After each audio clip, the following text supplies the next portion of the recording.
Have you ever finished a movie and felt a sudden rush of emotion that stays with you long after the credits roll? That was incredible. Honestly, it's one of the best endings I've ever seen in a film. Sometimes it is joy, sometimes heartbreak, sometimes it is that quiet feeling that the story ended exactly the way it was meant to. Today, we are going to talk about what makes a movie ending truly satisfying. And to explore that, we will look at 3 films that approach endings in completely different ways. Each one leaves you with a different emotion, but all 3 succeeded because they end a moment that feels honest, complete and meaningful. Before we talk about the movies, let's understand the idea itself. A satisfying ending is not always about happy result. A satisfying ending is when the story reaches a point that feels true to the characters, true to the theme, and true to the emotional promise of the film. 3 simple ingredients create that feeling. First, the character journey reaches a meaningful point. Second, the theme of the movie comes together clearly. And third, the emotion at the end feels earned, not forced. These are the rules that guide almost every great ending, and each of these films uses these rules in its own style. Let's take an ending of Licorice Pizza that replicate beauty of emotional honesty. Licorice Pizza is not a traditional love story. It is messy, unpredictable, and full of moments that feel strange. Can I touch them? No. Yet straightly real. Gary and Alana never follow the usual romantic structure. They drift apart, come back together, get confused, and make reckless choices. So why does the ending work? Because it captures the emotional truth of their relationship. In the final moment, when they run towards each other and embrace. It is not promising a perfect future. It is not even saying they will stay together forever. It is simply 2 people being honest for the first time. They chose each other, even if that choice is confusing and imperfect. Maybe it's a little more challenging when you're doing it, but the benefits are really when you put it in front of an audience, and they get to see that incredible image that's made that way. Paul Thomas Anderson made this film in a way that the chaotic energy of the whole film continues right to the last second, and that consistency makes the ending feel satisfying. Licorice Pizza teaches us that a good ending does not have to be clean. It just needs to be honest. Now let us talk about one of the most universally loved endings in cinema, the Shawshank Redemption, that replicates the power of payoff.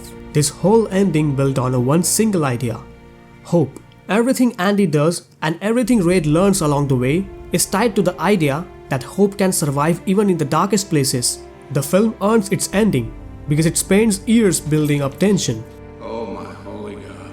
When Andy escapes, it is not a twist. It is the payoff we have been waiting for since the beginning. Then we see Red's journey. His parole scene shows how deeply Andy affected him. His decision to break his own pattern and search for Andy completes his arc beautifully. Ziutaniho becomes the symbolic reward for both men. It is freedom, it is peace, it is hope fulfilled. The film never over-explains anything.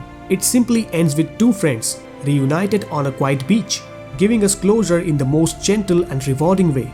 Shawshank shows us that a satisfying ending gives the audience the emotional promise they were made at the start.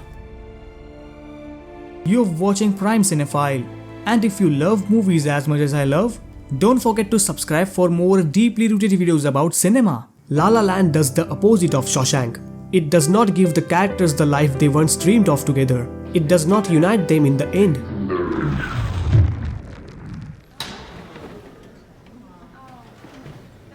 And yet, the ending feels slightly bittersweet, but complete and satisfying. Why? Because the story remains loyal to its theme. Dreams come with a price. Ambition changes people. Sometimes love and personal growth cannot travel the same road. The final montage, where we see the alternate life Mia and Sebastian could have lived, is not there to torture the audience. It is there to let us feel the weight of their choices. It shows what they gained and what they lost. Both characters reach their goals. Mia becomes a respected actress. Sebastian gets his jazz club. They succeeded, but at the cost of each other. Their final look across the room says everything. It is acceptance, gratitude, love that still exists, even if the relationship does not. La La Land shows us that a sad ending can still be satisfying when it respects the truth of the characters. Let us put these endings side by side. Licorice Pizza gives us an ending that is messy but honest. Shawshank Redemption gives us a payoff that delivers hope, freedom and closure. La La Land gives us a bittersweet ending that is mature and emotionally complete. All three succeed because the filmmakers commit to the emotional truth of the story. The feeling you get at the end matches the journey you took. Whether the ending is happy, painful or chaotic, it works because it aligns with the world and the characters we spend time with. A truly satisfying ending does not depend on genre or mood. It depends on honesty. If the ending reflects what the film has been building toward, the audience accepts it. They may cry, they may smile, they may feel a mix of emotions, but they will feel complete. Licorice Pizza proves that raw emotion can be enough. Shawshank Redemption shows the value of proper payoff. La La Land shows the beauty of bittersweet truth. In the end, a great movie ending is not about giving the audience what they want. It is about giving them what the story deserves. And which another movie ending you appreciate and loves most? Share your choices in comment section. I will love to see your replies. And if you truly enjoyed this video, make sure you like, share and subscribe to Prime Cinephile. Till then, keep watching films, keep inspiring, keep learning and enjoy the greatest frames of cinematic beauty.